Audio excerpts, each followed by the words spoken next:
radio. Shout it. During the time that you were locked up to when you had your massive success, how did you go from being locked up to on top of the world? And what was that feeling like, being able to do a full 360 in your life? Well, when I was, my first incarceration was when I really embraced, the music, because I was actually, at the time, Scarface was was one of my biggest influences in music. And the reason I loved him was because he spoke about real situations. It wasn't it wasn't no diamonds and no big whips and all. He was speaking the truth, the actual truth, straight up. Hey, you better get your mind right, because this is what's going on. And that's what I've always been on. I'm like, hey man, telling the truth is the coolest. You know what I mean? Lying and fronting and putting on and stunting. Like, you talking about Ferraris and Lamborghinis. Like, a lot of people ain't never gonna even see these cars in real life.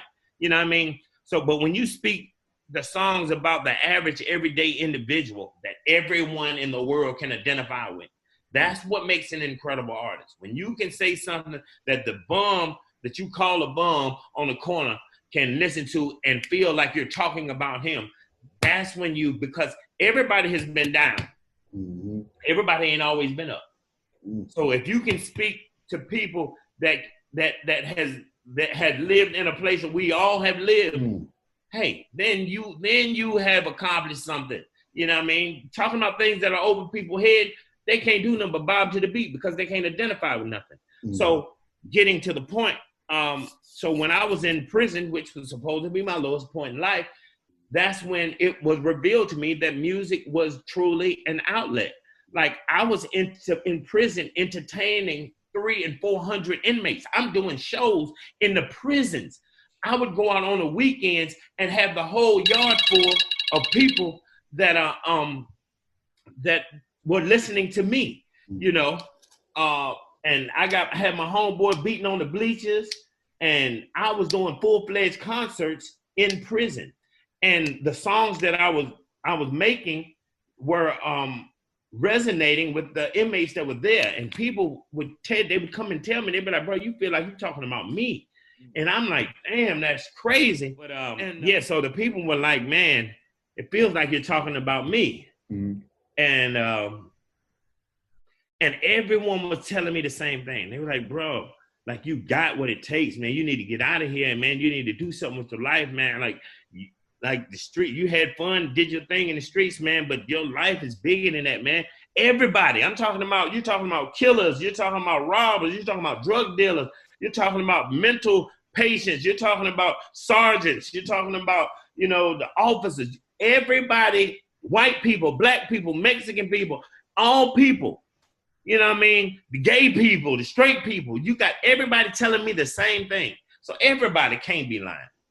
So, and I said to myself, hey, man, if I did the wrong thing and I was successful at doing the wrong thing, what if I put all of this energy into doing the right thing?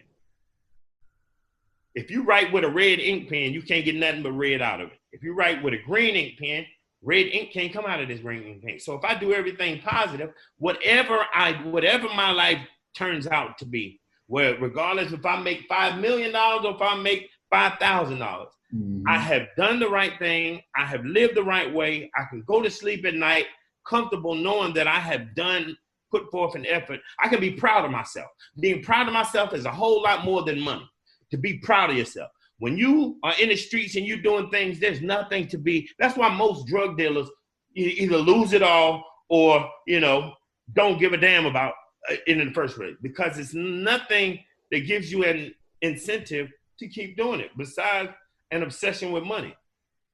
You don't get any self-satisfaction. That's why you see people blow money like they crazy and buy stupid stuff, because we don't have any value for it, because we didn't actually work for it. We stood out there and we sold a little this and sold a little that and flipped a little this, and it was easy, but when you have to put your heart and your soul into something, it makes it valuable. When you are proud of yourself, that's what puts the value on my money.